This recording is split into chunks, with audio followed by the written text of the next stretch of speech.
রূপকথার গল্প মানেই দৈত্য দানব ও রাজা রানীর কাহিনী। ইতিহাস বলে অতীতের কথা, আর বিজ্ঞান ও প্রযুক্তির গল্প মানে আগামী দিনের কাহিনী। আমি বলছি আগামী দিনের গল্প।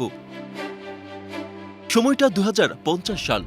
আজ থেকে ২৮ বছর পর কেমন হবে বিশ্ব, সে গল্প শুনতে নিশ্চয়ই আপনার ভালো লাগবে। আজকের দিনের এই গল্পের বাস্তবতা নিজ চোখে দেখে যেতে পারবেন অনেকেই। এর নাম দিন বদলের গল্প। ২০৫০ সালে কিভাবে বদলে যাবে দিন, কিভাবে বদলে যাবে বিশ্ব, সে কথাই বলছি। ওই সময়ে বিশ্বে কাগজ কিনতে পাওয়া যাবে না, বলতে গেলে কাগজ ও কলমের কোনো প্রয়োজনীয়তাই থাকবে না।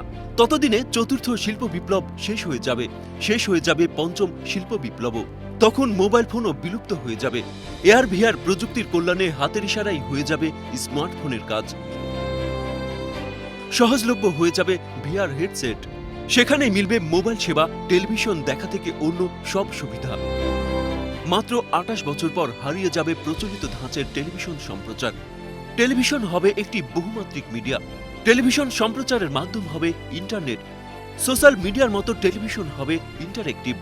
বলতে পারেন রেডিও, টেলিভিশন ও সামাজিক মাধ্যম একীভূত হয়ে ধরা দেবে মানুষের হাতে।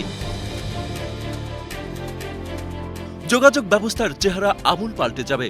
প্রচলিত রাস্তা দিয়ে গাড়ি চলাচল সেই অর্থে কমে যাবে। মানুষ নির্ভরশীল হয়ে পড়বে আন্ডারগ্রাউন্ড ও স্কাই কমিউনিকেশনের উপর। অর্থাৎ মানুষ চলাচল করবে সাবওয়ে ও মেট্রো রেলে এবং মাথার উপরের রাস্তা দিয়ে। শহরের রাজপথগুলো একেবারে ফাঁকা হয়ে যাবে। বলতে পারেন কর্মঘণ্টায় ৯০% মানুষ থাকবে মাটির নিচে। আকাশ যোগাযোগে আসবে বৈপ্লবিক পরিবর্তন। চালু হবে সোলার শক্তির বিমান পরিষেবা। তখন আকাশে দেখা যাবে মাইক্রোপ্লেন, যেগুলো নামতে পারবে উঁচু ভবনের ছাদে। সব মিলিয়ে ২০৫০ সাল হবে প্রযুক্তির জামানা, যেখানে মানুষ কল্পনাকে বাস্তব বানাতে পারবে। প্রযুক্তির কল্যাণে অনেক অসম্ভব হয়ে পড়বে সম্ভব ও সহজ। আসছে সেদিন, বেশি দূরে নয়, মাত্র ২৮ বছর পর।